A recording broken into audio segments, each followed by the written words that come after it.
페루의 한 작은 해안 마을 바닷가에 강아지 한 마리가 바다를 쳐다보고 앉아 있었습니다.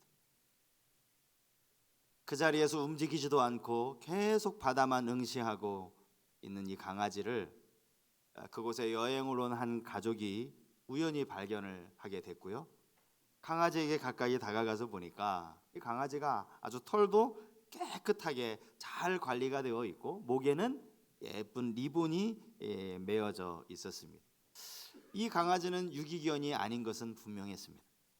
강아지는 지금 누군가를 기다리고 있는 것이었죠. 그렇게 한참을 기다렸지만 어느 누구도 그 강아지에게 그를 데리러 오는 사람은 없었다고 합니다.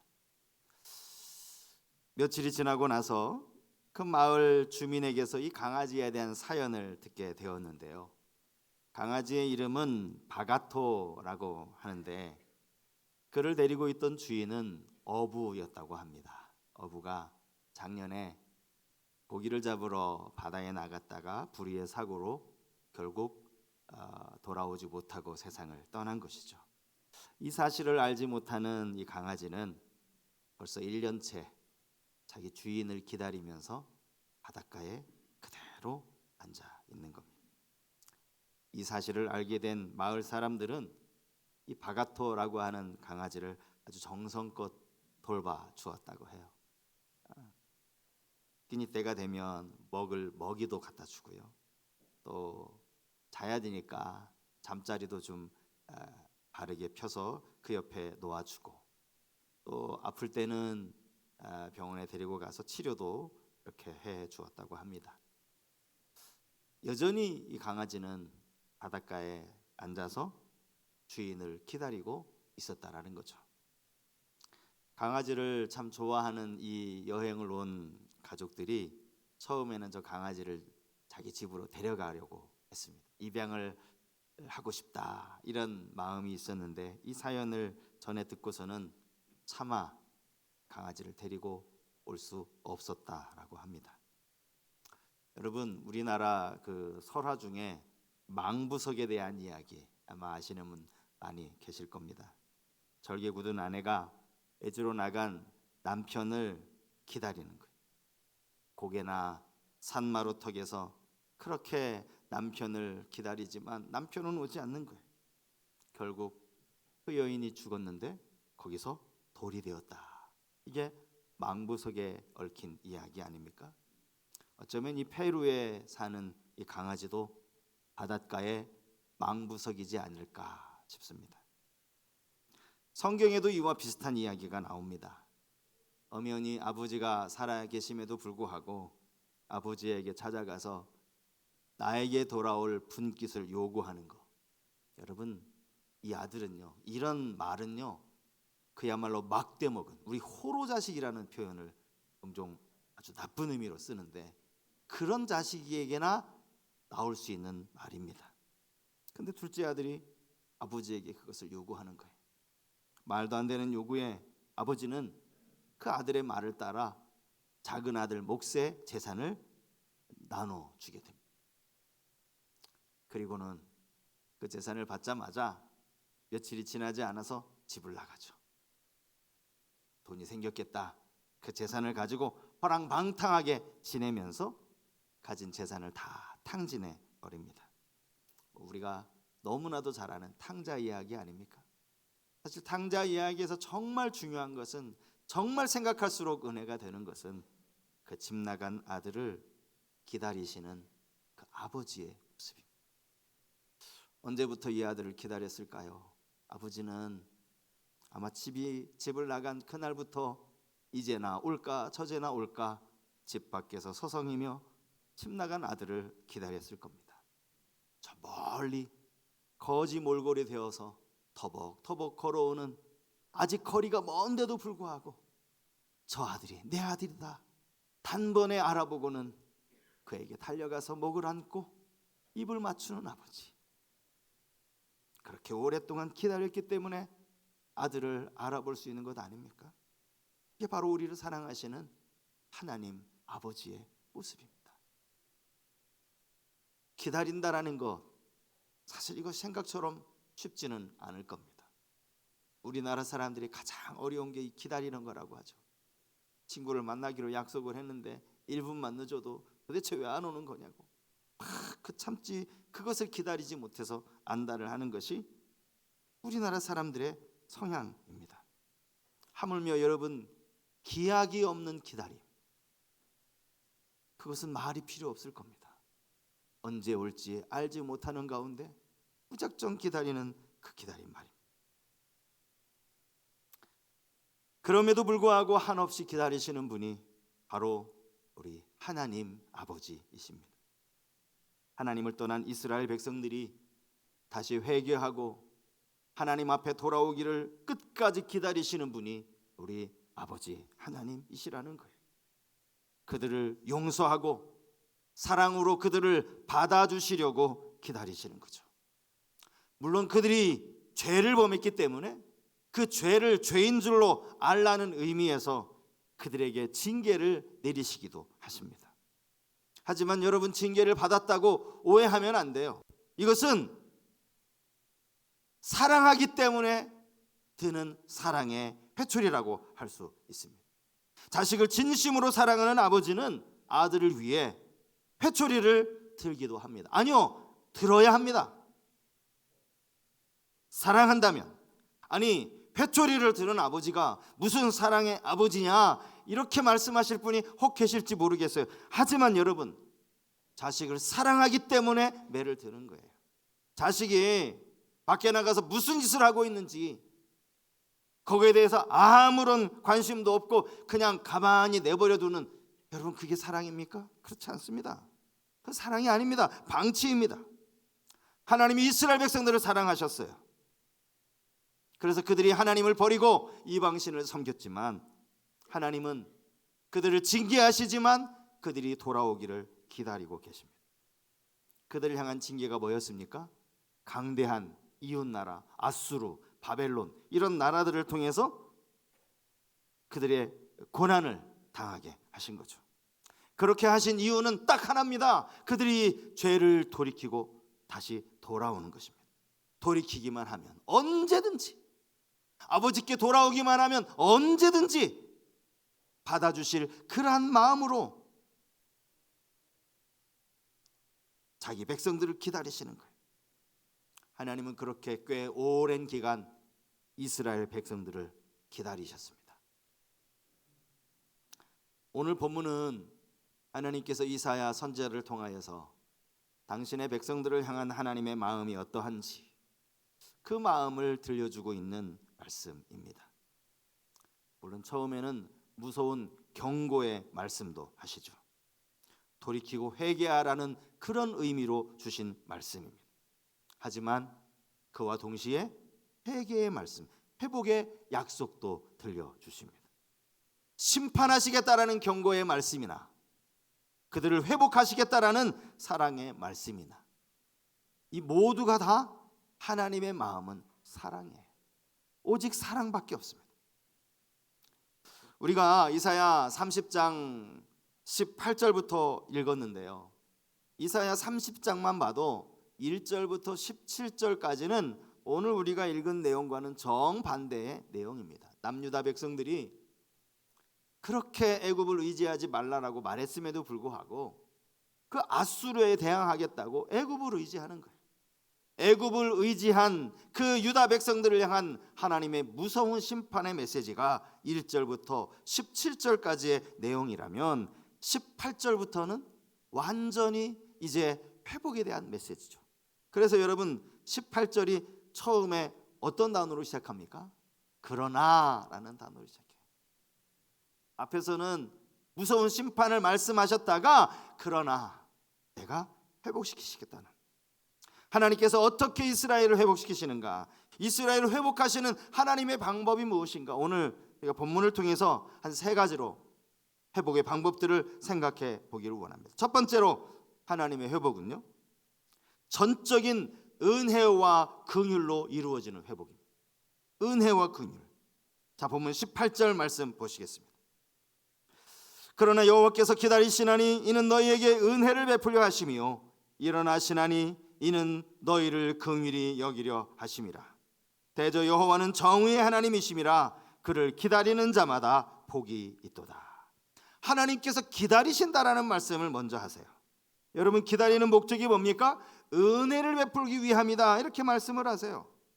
우리가 하나님을 생각할 때마다 기억해야 하는 아주 중요한 사실이 있어요. 그것은 하나님은 언제나 우리에게 은혜 베푸시기를, 긍휼을 베푸시기를 기뻐하시는 하나님이라는 사실이죠.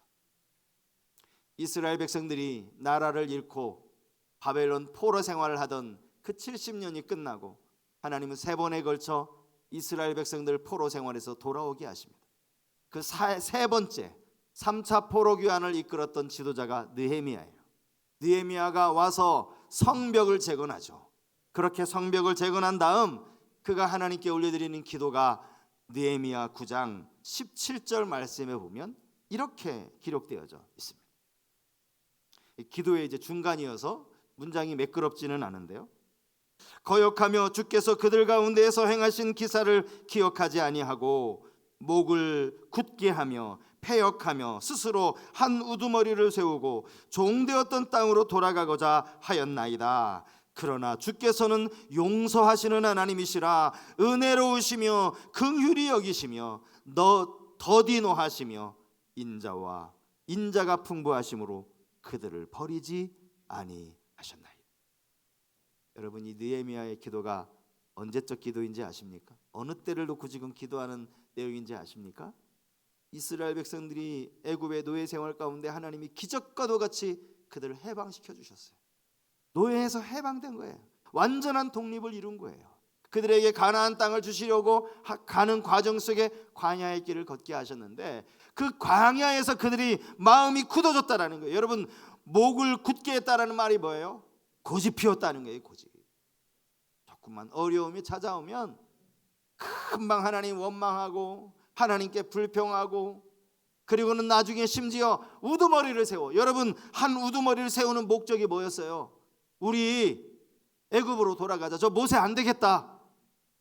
다른 지도자를 세워서 우리 다시 애굽으로 돌아가자. 애굽의 노예 생활로 돌아가자. 이렇게 말했다라는 거예요. 여러분, 이런 민족이 어디 있습니까?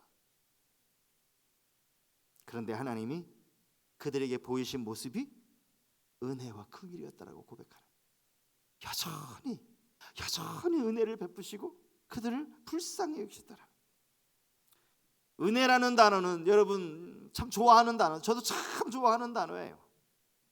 이 은혜라는 단어는 성경에 나오는 아주 중요한 단어 가운데 하나입니다. 은혜라는 것은요, 자격 없는 자에게 베푸시는 하나님의 선물이라는 뜻을 가지고 있어요.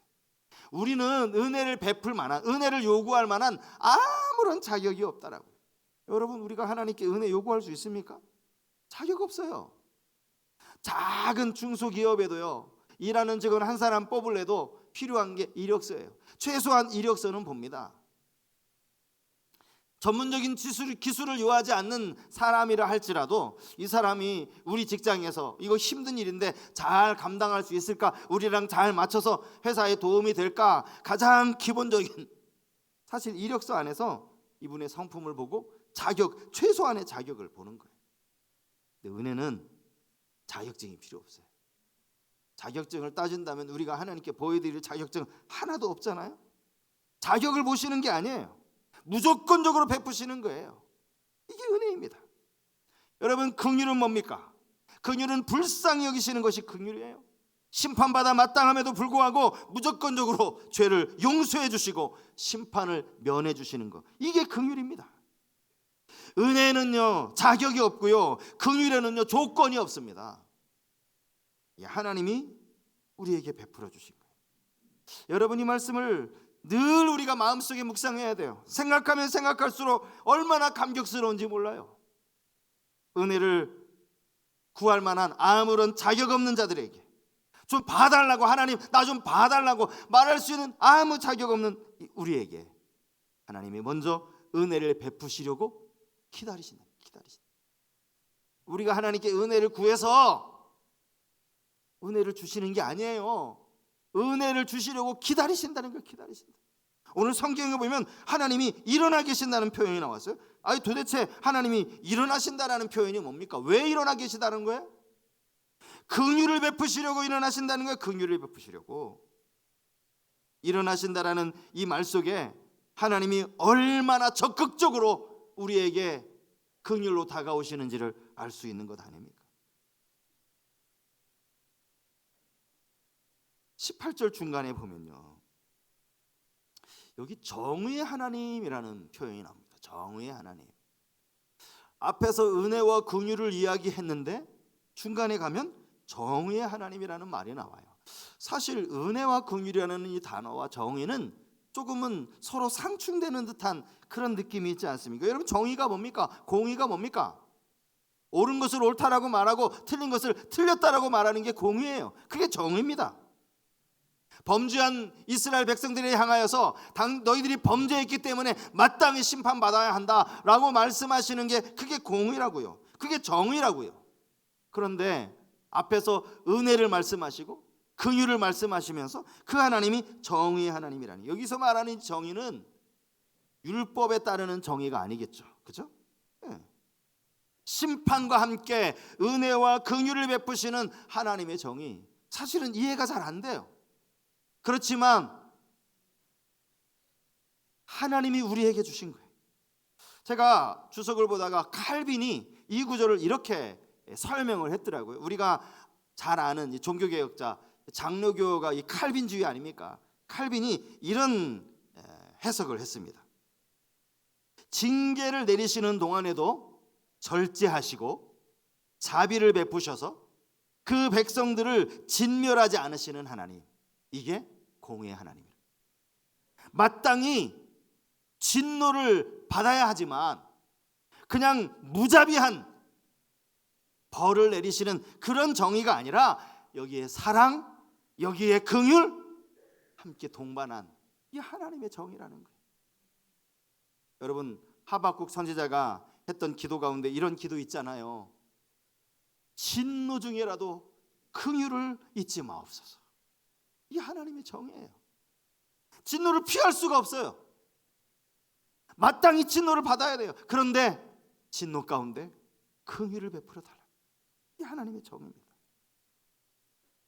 하나님이 우리를 회복시키실 때 은혜와 긍휼로 회복시키신다. 이 말씀이 첫 번째로 하나님의 회복의 방법이에요. 또 하나는요, 하나님의 회복의 방법은 기도의 응답을 통한 회복입니다. 기도 응답. 자, 보면 19절 말씀 보십시오. 시온에 거주하며 예루살렘에 거주하는 백성아, 너는 다시 통곡하지 아니할 것이라. 그가 내 부르짖는 소리로 말미암아 내게 은혜를 베푸시되 그가 들으실 때에 내게 응답하시리라. 유다 백성들은 이방 나라의 공격을 받았어요. 그래서 아파하며 하나님 앞에 통곡했습니다.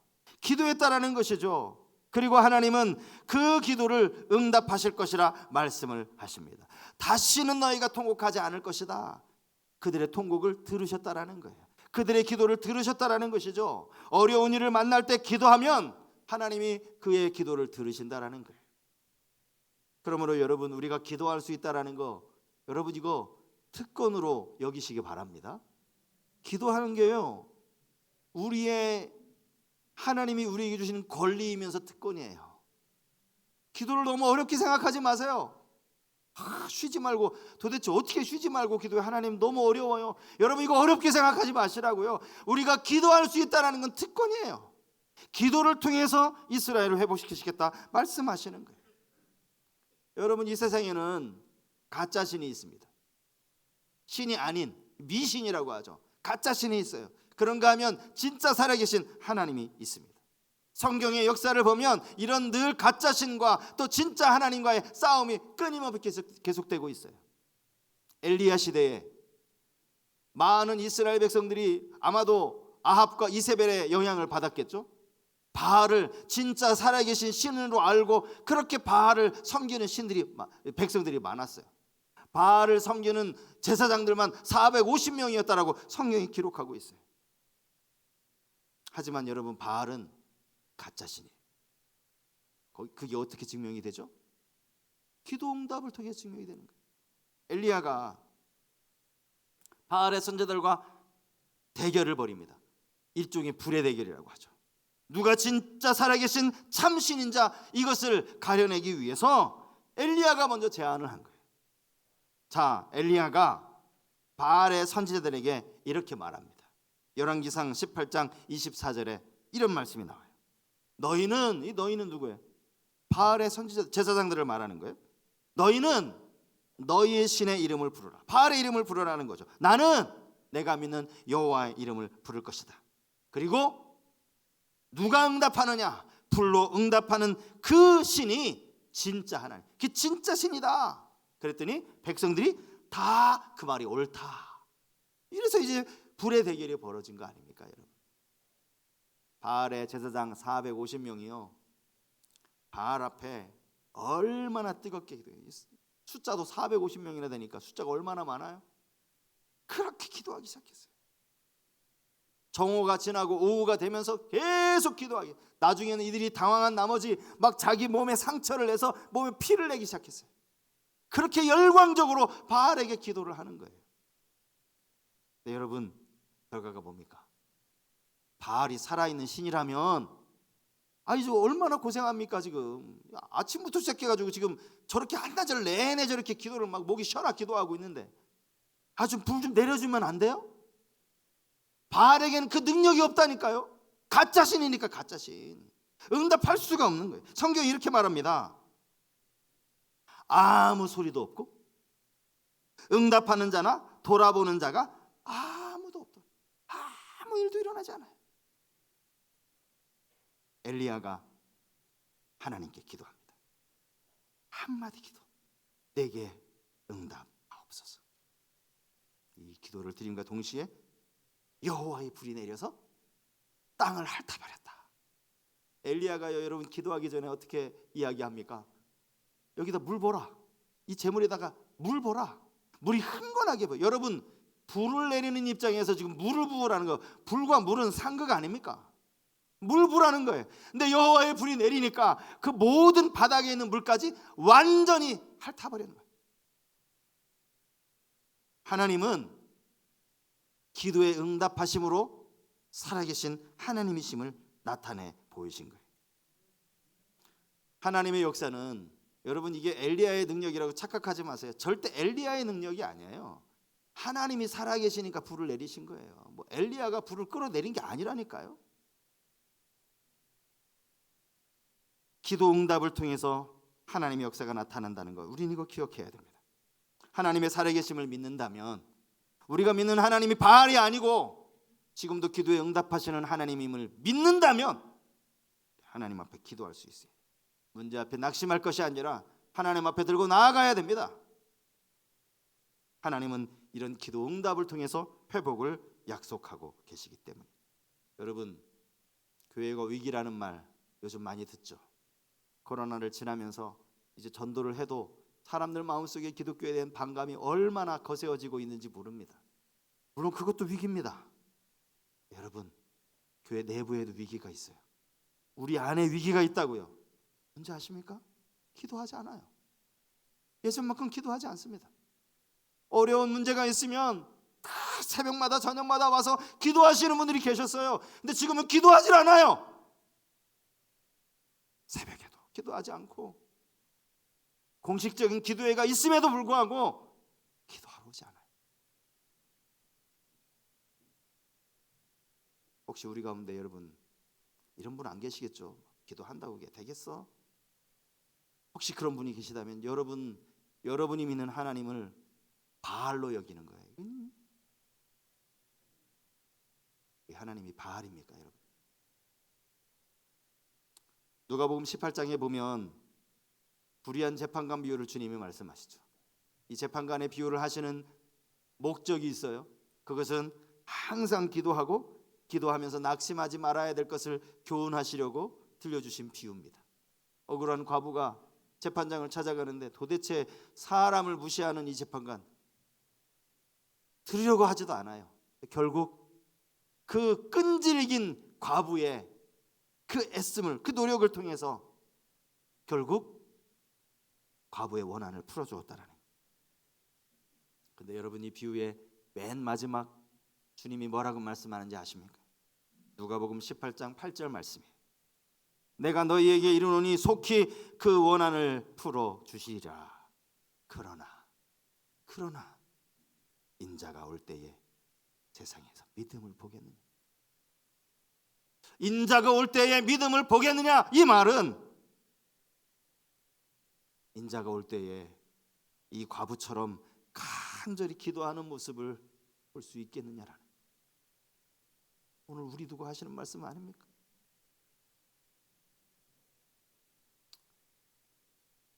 우리 안에 기도의 열정이 다시 회복되기를 축복합니다. 여러분 기도하셔야 됩니다. 기도하셔야 됩니다. 이번 고난 주간에 전교인이 다 나오십시오. 다 나와서 기도하십시오. 주님의 고난을 우리가 큰 맘 먹고, 여러분 5일입니다. 하나님 앞에 기도하세요. 기도하는 시간을 여러분들이 귀히 여기시고 소중히 여기실 수 있길 바랍니다. 하나님은 기도를 통해 회복을 이루시겠다라고 말씀하십니다. 마지막 세 번째는 회복하시되 완전한 회복을 이루시겠다. 완전한 회복이 중요해요. 오늘 이 본문에 제가 이제 전체 내용을 간략하게 설명을 드리면 이 내용은 이겁니다. 하나님은 이들이 치우칠 때마다 뒤에서 말소리가 들리게 하시겠다, 이렇게 말씀을 하고 있어요. 이 말소리는 누구의 말인가 하면 당시 선지자들의 말을 의미하는 거예요. 그러면서 바른 길을 가르쳐 주시겠다, 이런 말씀이에요. 그들이 그동안 섬겼던 우상을 이제는 집어 던질 것이다. 오늘 성경이 그렇게 표현을 했어요. 이것은 신앙의 회복을 의미하는 말씀이죠.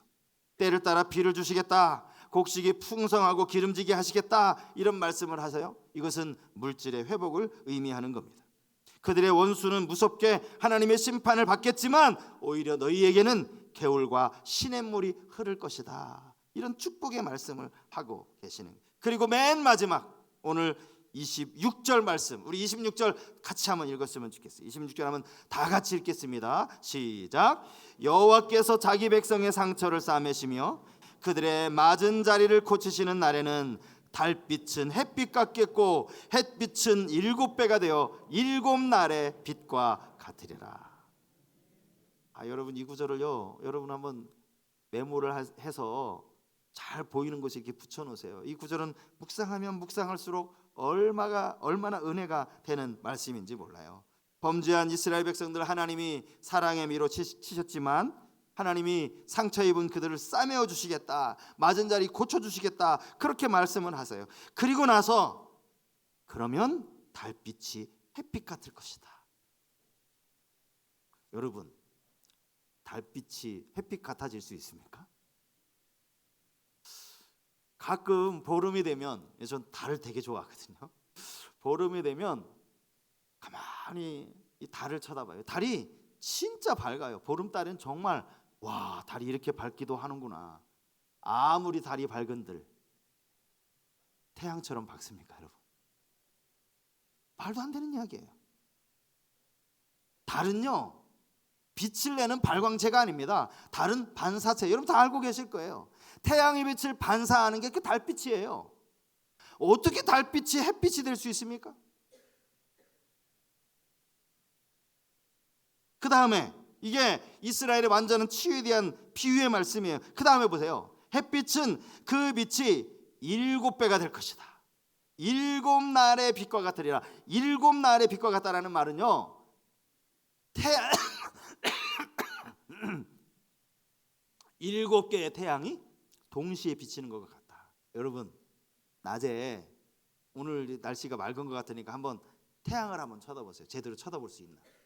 태양 하나도 우리는 너무 밝아가지고 눈이 부셔서 쳐다보질 못해요. 그런데 7개의 태양이 함께 비치면 여러분 그 밝기가 얼마나 되겠어요. 이 하나님의 약속의 말씀이라니까요. 치유에 대한 약속의 말씀이에요. 완전한 회복에 대한 약속의 말씀이라는 거예요. 이게 진정한 회복이라는 거예요. 오늘 이렇게 유다 백성의 회복에 대해서 하나님이 완전한 치유, 완전한 회복을 이야기하시면서 우리에게 기억해야 할 말씀 한마디를 더 하고 계세요. 그게 18절 맨 마지막에 나와 있는 한 문장입니다. 그를 기다리는 자마다 복이 있도다. 그를 기다리는 자마다 복이. 여기서 기다린다라는 말은 기대한다, 대망한다 이런 뜻을 가지고 있어요. 부푼 기대감으로 기다리는, 간절히 기다리는데 막 가슴이 뛰는 거죠. 쿵탕쿵탕 뛰면서 막 기다리는. 이렇게 우리가 하나님을 기다릴 수 있는 이유가 뭡니까? 하나님이 우리를 기다리시기 때문이죠. 하나님이 우리를 기다리시는 이게 먼저예요. 하나님이 우리를 기다리시기 때문에 우리도 하나님을 기다릴 수. 하나님을 기다릴 때 기도하며 마음의 소망을 가지고 하나님께 나아갈 때 하나님은 우리에게 달빛이 햇빛같이, 햇빛은 7개의 햇빛과 같이 회복시키실 것이다 말씀하십니다. 저는 우리 교회가 우리 교회뿐만이 아니지만 정말 신앙의 회복이 다시 이루어졌으면 좋겠습니다. 이제 뭐 전철에서도 이제 마스크를 의무사항이 아니에요. 조금씩 우리 안에 일상이 회복되고 있습니다. 우리 신앙은 어떻습니까? 여러분 신앙은 어때요? 신앙이 회복돼야죠. 하나님 앞에 이 회복을 꿈꾸며 믿음의 회복과 내 개인적인 기도의 회복과 또 교회의 회복을 꿈꾸면서 기대하면서 소망하면서 그것을 기다리는 우리 모든 성도님들 다 되실 수 있기를 주님 이름으로 축복합니다.